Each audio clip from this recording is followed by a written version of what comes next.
नमस्कार मित्रों, मैं reiki grand master Manish Sharma और आज एक ऐसे सवाल का जवाब जिसको हर व्यक्ति ढूंढता है। अधिकतर जब कोई बाल्यावस्था में होता है तब तो जरूर ढूंढता है। बच्चा धरती पे जन्म लेता है तो आंखें खोल के चारों तरफ देखता है, ये क्या है, कौन हूं मैं, कहाँ से आया हूं। क्योंकि परमात्मा ने पिछली सारी मेमोरी तो बंद कर दी, रीसेट कर देता है।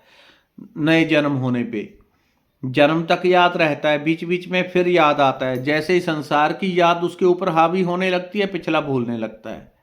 तो वो ध्यान के माध्यम से एक टाइम पे जाके वो सारी याद आ जाती है। कब आप गर्भ अवस्था में प्रवेश किया आपने, छठे महीने में, 7वें में, 8वें में, 9वें में जब जन्म हुआ, कैसे कपड़े आपने सबसे पहले पहने।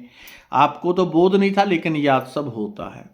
भीतर एक साक्षी बैठा है। लेकिन जो आज का हमारा टॉपिक है कि कैसी जर्नी है एक मनुष्य से परमात्मा होने तक की। हम कौन हैं, क्या यही है? अधिकतर तो लोग इतने बेहोश रहते हैं, कोई दुकान में घुसा है तो दुकान में ही पागल है। वो अपना ध्यान रियलिटी पे लगाना ही नहीं चाहता, असलियत पे लगाना ही नहीं चाहता कि सच क्या है। कोई पैसे में घुसा है, कोई राजनीति में घुसा है। ये सब क्यों? ये सब एक तरह से नशे की तरह उपयोग किया जाता है कि राजनीति में इतना घुसे रहो या किसी भी चीज में इस तरह से घुसे रहो कि आपको सत्य का अनुभूति हो ही ना। असल में जर्नी कैसी होती है? एक मिट्टी के कण से लेके परमात्मा होने तक की जर्नी। पेड़ कैसा अनुभव करते हैं, ये हवा, पंछी, पक्षी कैसा अनुभव करते हैं। तो ये सब हम जान सकते हैं, कोई एक व्यक्ति नहीं बल्कि हर व्यक्ति। जो भी मेडिटेशन करने वाला है वो हर चीज से जुड़ने की कला सीख लेता है, धीरे धीरे ही से ही। लेकिन जब परमात्मा की कृपा होती है तो किसी भी चीज से वो टच करके जुड़ जाता है। जिसके बारे में भी सोचेगा उसकी सारी मेमोरी उसके अंदर ट्रांसफर हो सकती है अगर उसकी इच्छा हो। वो कैसे? अब उदाहरण के लिए एक व्यक्ति की जर्नी, एक यहाँ पे यात्रा शुरू कब से होती है? बहुत कम आत्माएं हैं जो सीधा शायद ऊपर से आई होंगी, क्योंकि उतना लंबा इतिहास नहीं है आत्माओं का हमारे पास। अगर किसी को पास्ट लाइफ भी दिखाएं तो 10, 20, 50, 100 जन्म तक की लगभग देख पाते हैं। वो भी रिक्वायरमेंट हो। इससे पुराना तो मेरे अनुभव में कोई नहीं आया, क्योंकि उसके अंदर है तो है, चाहे 1 लाख जन्म लिए हों, लेकिन उतनी मेमोरी गहरी तक जाना जरा मुश्किल हो जाता है, थोड़ी डिस्टर्बेंस आती है। पहुंचा तो कहीं भी जा सकता है। तो मुख्य उद्देश्य है कि कैसा कैसा अनुभव करते हैं पेड़ पौधे, पहाड़, पक्षी, जीव जंतु, क्या है, किस प्रकार से। असल में एक गेहूं पैदा होता है, क्या गेहूं इतना ही है कि वो सोया हुआ है, उसमें एक अंकुर धरती में डाला, बड़ा हुआ, उसमें गेहूं आया और इंसान के लिए आटा बन गया? नहीं, उसका भी सेम टू सेम उसकी जर्नी, उसकी यात्रा हमारी जैसी ही है जैसी हमारी है। वो हर बार अपने आत्म तत्व के करीब होता है। जब कोई एक गेहूं का पेड़ धरती में लगता है, वो पेड़ बनता है, वो हर बार अपने आत्म स्वरूप को अनुभव करता है और नई यात्रा पे जाता है। भगवान कृष्ण ने कहा कि आत्मा की यात्रा अनंत है। इसका अर्थ कहीं भी अंत नहीं है। अंत कैसे नहीं है?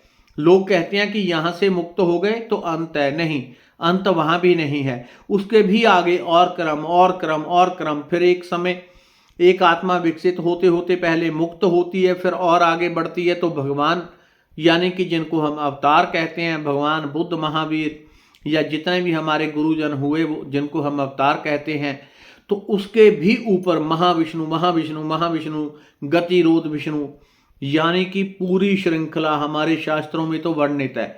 लेकिन एक गेहूं का दाना कैसा फील करता है? क्या उसको हमारी तरह खुशी होती है? क्या वो सुख दुख भूख प्यास अनुभव करता है? उसको सब अनुभूति होती है। ये आपको कैसे पता चलेगा? जब गहरे ध्यान में किसी दिन जाएंगे अथवा किसी पेड़ के पास आप बैठ के ध्यान करें, पूरी चेतना से अपने आप में फील करें, उस पेड़ को टच करें कि आपकी पूरी आत्मा उस पेड़ के अंदर ट्रांसफर कर गई। ये अनुभूति करने का तरीका बता रहा हूं। उस पेड़ के अंदर आपकी पूरी आत्मा ट्रांसफर कर गई। होगा एक दिन में तो नहीं होगा, शायद कुछ लोग होंगे इतने गहरे ध्यानी कि एक दिन में कर लें, बाकी लोग लगातार कर करके आत्मा के एक वृक्ष के अंदर क्या घटित हो रहा है उसको जान पाएंगे, समझ पाएंगे। नहीं तो रोज रोज करने से होगा। पेड़ को टच करें, अथवा दूर भी हो, दूर से भी कर सकते हैं। पेड़ 100 फुट दूर है, यहीं से आप अनुभूति करें आंखें बंद करके कि आपकी जो चेतना है निकल के उस पेड़ के अंदर चली गई। और जब आप पेड़ हो चुके हैं। जब आप पेड़ हो गए तो क्या करेंगे? क्या आप बोलेंगे? क्या सोचेंगे? क्या विचार करेंगे? आपके अंदर क्या होगा जब आप पेड़ हो जाएंगे? आपको यह फील करना है कि आप पेड़ हो गए हैं। आपने पेड़ की जर्नी को जानना है, पेड़ की यात्रा को जानना है। आपने फील करना है आप पेड़ हो गए। जब पेड़ हो गए तो आप चुपचाप खड़े रहेंगे। किसी दिन रोज अभ्यास करने से, हफ्ता 10 दिन, महीना भर में किसी दिन अचानक से एकदम से सब कुछ चुप हो जाएगा, सब कुछ बंद हो जाएगा। और जैसे हल्की सी हवा चलती है, आप बैठे हैं, आप भूल ही जाएंगे मैं कौन हूं, मैं मनीष हूं। थोड़ी हवा पीछे आएगी, पीछे होंगे, इधर आएगी, इधर। जिधर हवा चलेगी उधर हिलेंगे, हवा नहीं चलेगी आप बैठे रहेंगे। डरने घबराने की कोई जरूरत नहीं। आप परमानेंट पेड़ नहीं हो सकते। आपका जीवन इधर है। आप अगर पेड़ के अंदर प्रवेश भी कर जाएंगे, ये कोई बड़ी बात नहीं है। थोड़ी ही देर में, वो कुछ देर में, क्योंकि आत्मा का संपर्क नाभि से उस पेड़ के साथ जुड़ा रहेगा। सिर्फ आपकी चेतना, आपका सूक्ष्म शरीर उस पेड़ के अंदर ट्रेवल करेगा उसकी यात्रा जानने को, क्योंकि वो क्या अनुभव कर रहा है। सिर्फ इसलिए तो डरने घबराने की बिल्कुल निश्चिंत रहें, कोई जरूरत नहीं। ये जो ध्यानी होते हैं उनके लिए रोज की सामान्य चीज है। आपको सिर्फ पेड़ में अनुभव करना है कि आप पेड़ हो गए। पहले आपने अनुभूति करनी है कि आपकी आत्मा उस पेड़ में ट्रांसफर कर गई, ट्रांसफर हो गई। अब आप पेड़ हो गए तो चुप हो गए। पेड़ होंगे तो क्या होगा? आप चुप हो जाएंगे। हवा के सहारे, धरती के सहारे आप बैठे रहेंगे। तेज तेज हवा चलेगी, जिधर हवा चलेगी आप हिलने लगेंगे, क्योंकि आप पेड़ हो गए। आप भूल ही जाएंगे। तो पेड़ के अंदर उस टाइम जो हो रहा है, धरती से पानी खींच रहा है, हवा से प्राण ले रहा है, ऊपर से ले रहा है। उसके अंदर वो अमरूद का पेड़ है तो उसमें अमरूद लगे हैं, उनमें वो कैसे मिठास ट्रांसफर हो रही है, कैसे बन रही है, उसको आप अनुभूति करने लगेंगे। वो शब्दों के पार की होगी। वो ऐसी अनुभूति होगी कि आप स्वयं पेड़ नहीं, परमात्मा हो गए। एक पेड़ जिस दिन आप होना सीख लेंगे, किसी भी चीज में आप अपनी आत्मा को ट्रांसफर करना सीख लेंगे, उस दिन आप भगवान होने की जर्नी को जानने लग जाते हैं। ये आत्मा के पार की बातें हैं। जब कोई इस लेवल पे आके कि किसी भी चीज में उसकी आत्मा ट्रांसफर कर जाती है, उसको अनुभूति करता है, तो वो उसके अंदर जो हो रहा है उसकी सारी कॉपी उस व्यक्ति के अंदर होने लग जाती है। और जब इस प्रकार का ध्यान वो बार बार करने लग जाता है, ऐसा ध्यान मनुष्यों के साथ नहीं करना है, सिर्फ पेड़ पौधे, जीव जंतु, पहाड़, किसी भी चीज के साथ कर सकते हैं। तो अगर आप गेहूं के पेड़ के साथ करेंगे, एक छोटा सा गेहूं का पेड़ है, उसमें आप ध्यान किया कि आपकी आत्मा उसमें प्रवेश कर गई, तो आप फील करेंगे कि उसकी यात्रा का अंतिम पड़ाव क्या है। क्या किसान एक दिन काटेगा, इतना ही पड़ाव है? नहीं, उसको एक आनंद अनुभव होगा। कब? पेड़ धीरे धीरे बड़ा हो रहा है, उसके अंदर ऐसी अनुभूति, एक मिठास, एक जो शब्दों में, वहां शब्द तो नहीं है, वहां एक मिठास है। बस जैसे आप जीभ पे कुछ रखते हैं, आपने जीभा पे जलेबी रखी और उसको खा रहे हैं, तो उसमें कोई शब्द नहीं है, कुछ नहीं है, सिर्फ मिठास है, सिर्फ एक स्वीट, ऐसा एक मिठास है। वैसे ही एक पेड़ जब धीरे धीरे बड़ा हो रहा है और उसके अंदर सिर्फ अनुभूति है, अनुभूति है, उसको किसी ने पिन चुभा दी तो दर्द भी है, लेकिन वैसा दर्द नहीं है जैसा मनुष्य को होता है। वो अलग ही हल्का सा दर्द होगा, अलग ही लेवल का, यानी कि शब्दों में कहना मुश्किल है। लेकिन यदि आप इसको करेंगे तो आप गेहूं के पेड़ के अंदर ये फील होगा आपको कि गेहूं ये चाहता है कि वो धीरे धीरे बड़ा हो जाए, उसमें फल लग जाए, उसका बीज भर जाए, पूरी तरह से पोषित हो जाए। फिर वो आटा बन जाता है जब, अथवा किसी के मुख में जाता है, तो उसकी आत्मा की यात्रा पूरी होती है, तो उसका पुण्य बनता है। ये परमात्मा का विधान है। अद्भुत विधान है कि वो जब जैसे किसी के मुख में गया पशु जीव जंतु तो उसको भी एक मिठास की अनुभूति होती है। अब मैं खा रहा हूं, अगर मैंने गेहूं 4 दाने मुंह में डाल लिए तोड़ के, उसको चबा रहा हूं, तो जैसी मिठास मेरे को एक अनुभव होगी, उस गेहूं के दानों को भी अनुभव होगी। उसको भी एक मिठास, एक अद्भुत रस, जो मैं अभी शब्दों में तो कहने में मेरे पास शब्द नहीं है, लेकिन वो एक ऐसी अनुभूति करता है। आप कुछ भी, किसी भी चीज, एक पेड़ भी है, उसका फल जो टूट के अलग हो गया, उसका फल भी आपके जैसी मिठास अनुभव करता है। आप आम खा रहे हैं, आप अकेले अनुभूति नहीं कर रहे, आम को भी उसका फल परमात्मा देता है कि वो आपका पेट भर रहा है, लेकिन जैसे वो अंदर जा रहा है, खून बनेगा, सब बनेगा।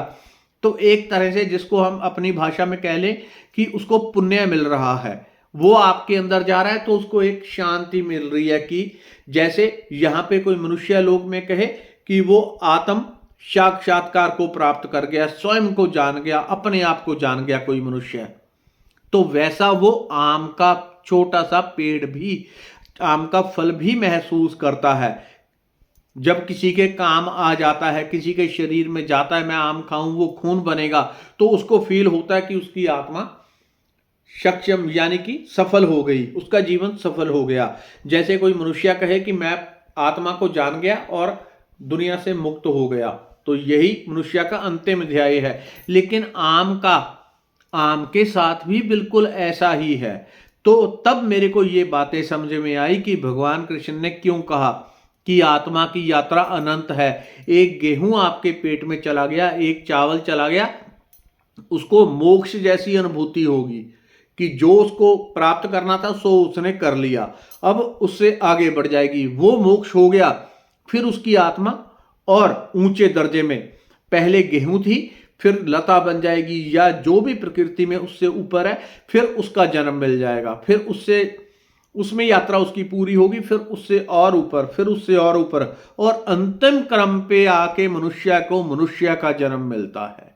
और जब तक मनुष्य का जन्म नहीं मिलता, तब तक उसको अपने आप का पता होता है कि मैंने किसी के काम आना है, यही मेरे जीवन का ध्येय है। और जब कोई फल फ्रूट किसी के काम आ जाता है, तो उसका जीवन सफल हो जाता है। उसकी यानी कि यात्रा उसको परमात्मा प्रकृति पुण्य देती है कि तुमने किसी के काम आके इतना काम कर दिया, तो तुमको ये पुण्य देता हूं, अब तुम्हारी आत्मा को और आगे बढ़ाता हूं।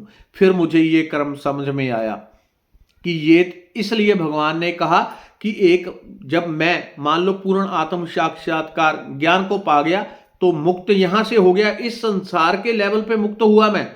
इसका अर्थ ये नहीं कि परमानेंटली मैं मुक्त हो गया, इसके बाद और नई जर्नी, अर्थात यहां से और उच्च आयाम है और उच्च लेवल है, फिर वहां जाऊंगा, वहां की भी एक जर्नी रहेगी।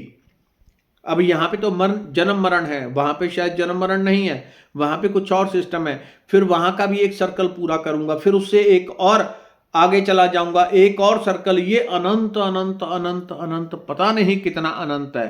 तो तब मेरे को ये अनुभूति हुई कि सत्यम शिवम सुंदरम को अनंत क्यों कहा गया है, शिव की मूर्ति की पूजा क्यों नहीं की जाती, उसके निराकार स्वरूप की, शिवलिंग की पूजा की जाती है, अनंत है। आत्मा की यात्रा की अनुभूति भी फिर मेरे को यही हुई कि ये यात्रा अनंत है। खाली मुक्ति हो गई, मोक्ष हो गया, तो उसका अर्थ यही है जन्म मरण से छूट गए, लेकिन ये नहीं है उसका अर्थ कि अब सब काम हो गया, आप उसके बाद मुक्त हैं, जन्म मरण से मुक्त हैं। आप चाहें तो इस संसार में कहीं भी एक जगह पे बैठे रह सकते हैं, घूम फिर सकते हैं, सूक्ष्म लोकों में जा सकते हैं, कहीं भी आपकी आत्मा भ्रमण कर सकती है।